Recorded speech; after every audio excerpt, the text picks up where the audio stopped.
Hello guys, welcome back to my new video. তো এটা ছিল জন্মাষ্টমীর ভিডিও।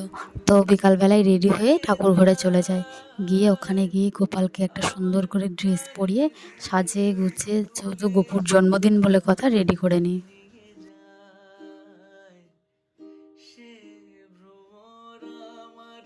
তারপর গোপুর সিংহাসনটা একটু ফুল দিয়ে সাজিয়ে দিই।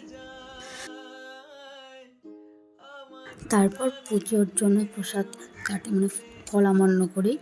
মামিতে মাতে বসে বসে একটু গল্প করছিলাম আর পুজোর জন্য কাজ করছিলাম। পুজোর জন্য কাজ করতে গেলে না টাইমটা বোঝা যায় না যে কখন পেরিয়ে যায়, ভালোই লাগে।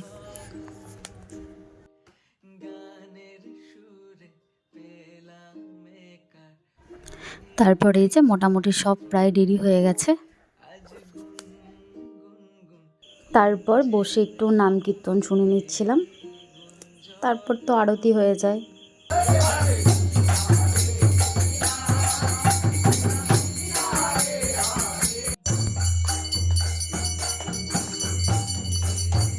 তো ভিডিওটা এতটা পর্যন্তই। ভালো লাগলে লাইক, কমেন্ট, শেয়ার, সাবস্ক্রাইব। ততক্ষণের জন্য টাটা, বাই।